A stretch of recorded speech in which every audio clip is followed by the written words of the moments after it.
Hi again. I took an opportunity at my job to snap some photos of a really beautiful magazine article. And so I've got the photos here and I wrote down the article on this notepad. I thought I'll just show y'all what this looks like. It's really beautiful. So here you go. Bewitched by the Bayou. Oops.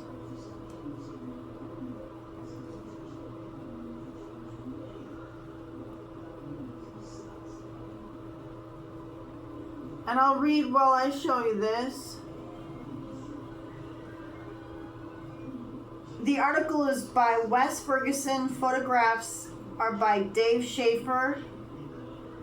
It's titled "The Swamps and Marshes Along the Gulf Coast."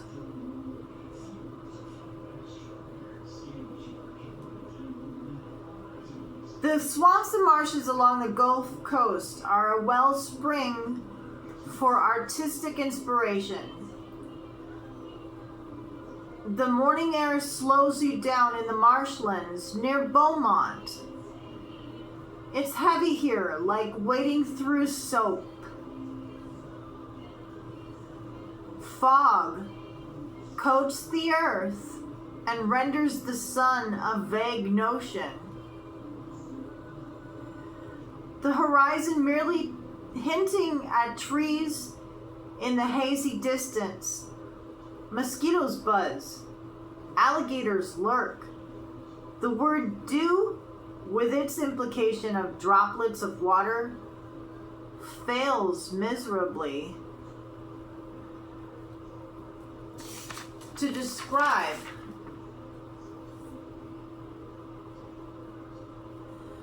the flood of condensation weighing down every blade of grass.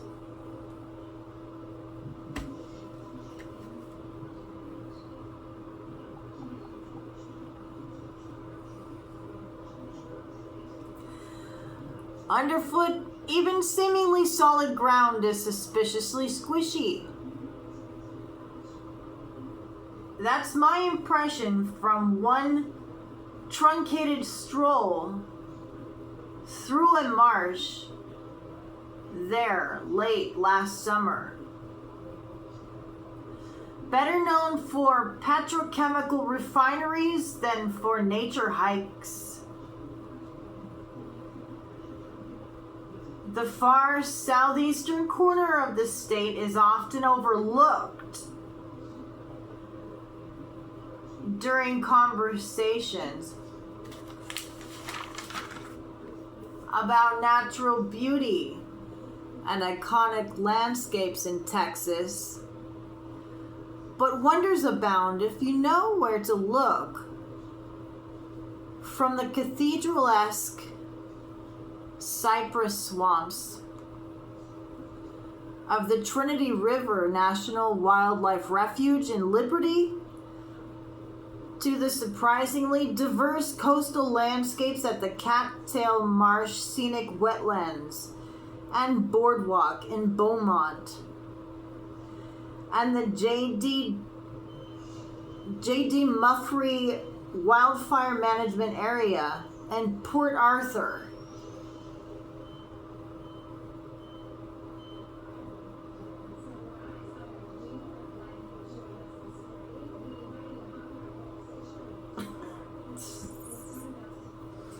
These pockets are never short on one of life's most precious resources, water.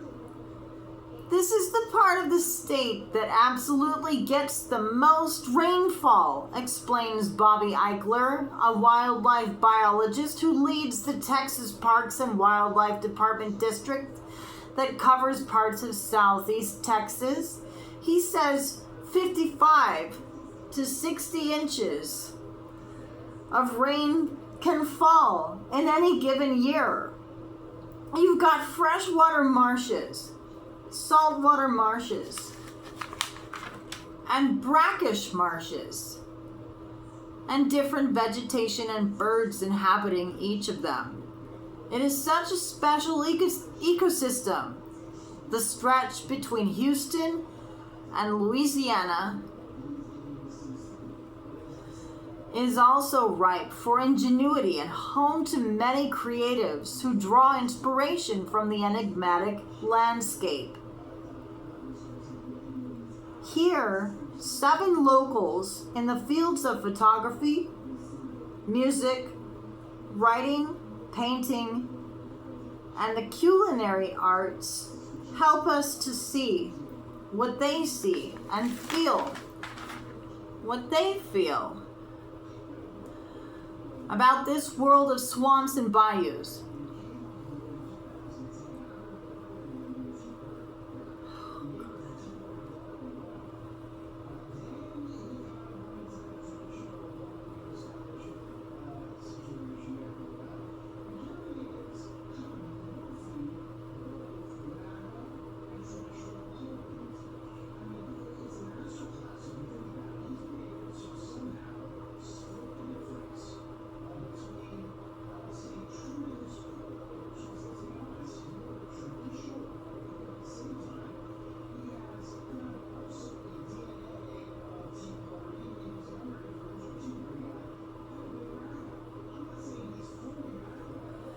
Belonging to a place.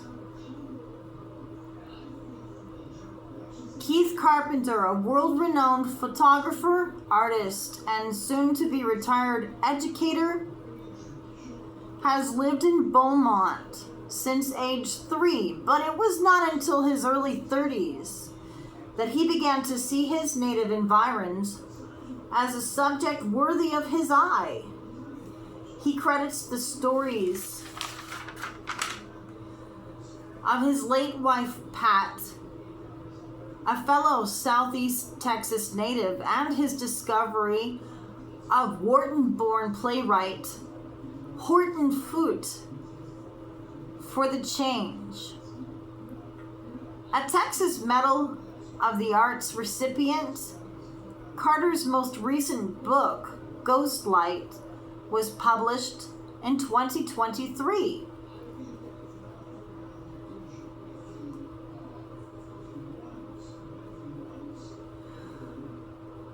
Horton Foote's concept of belonging to a place, Carter says, really made me look at the Southeast Texas environment with new eyes. Nothing fixes our landscapes in a grand or iconic way, but the swamplands are a mystical, dark, strangely ecclesiastical kind of place.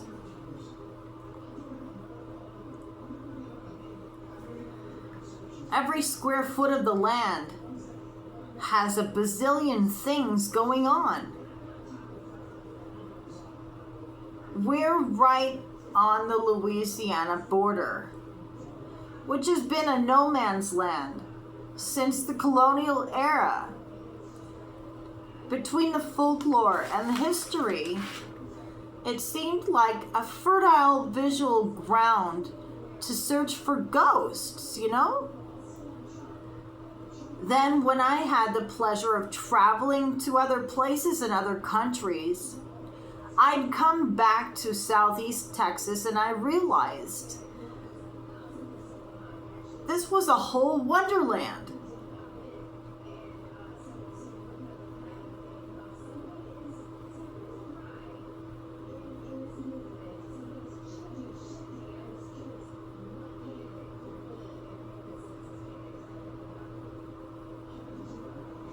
You just had to look harder.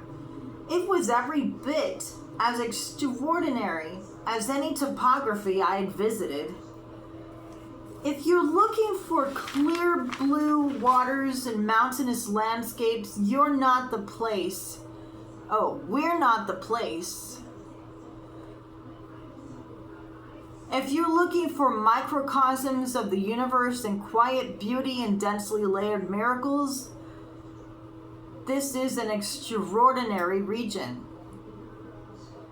I live in a place with 4 out of the nation's 5 carnivorous plants surrounding me, where vestiges of thought to be extinct animals and birds are occasionally spotted.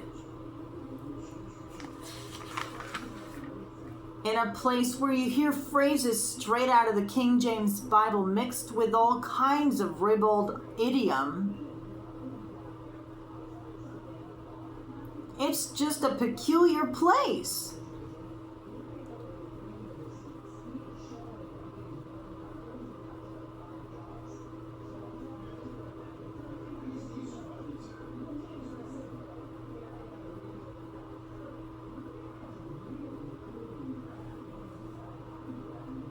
Nothing fixes our landscapes in a grand or iconic way, but the swamplands are a mystical, dark, strangely ecclesiastical kind of place. Every square foot of the land has a bazillion things going on.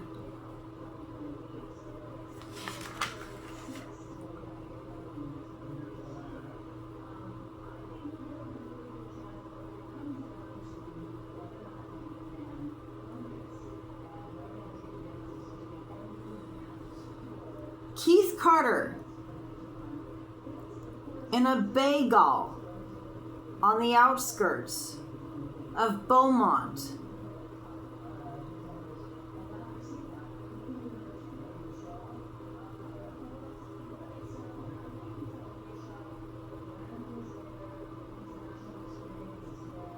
Okay.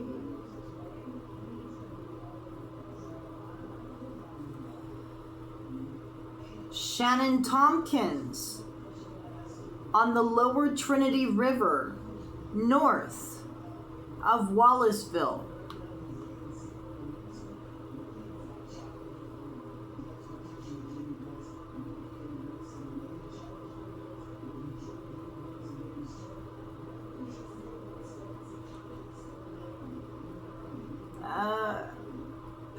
This one is titled The Cattail Marsh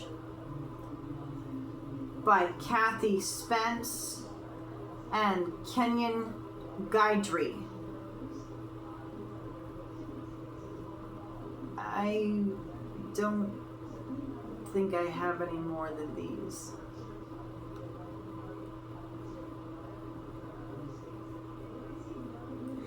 But this is my favorite one. Why is it always there? What is it doing?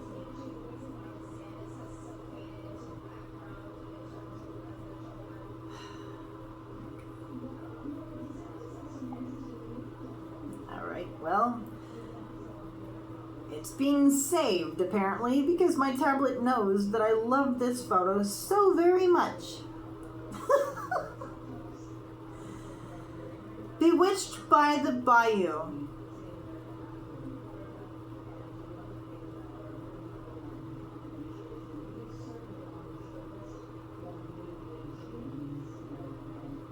Peace, y'all.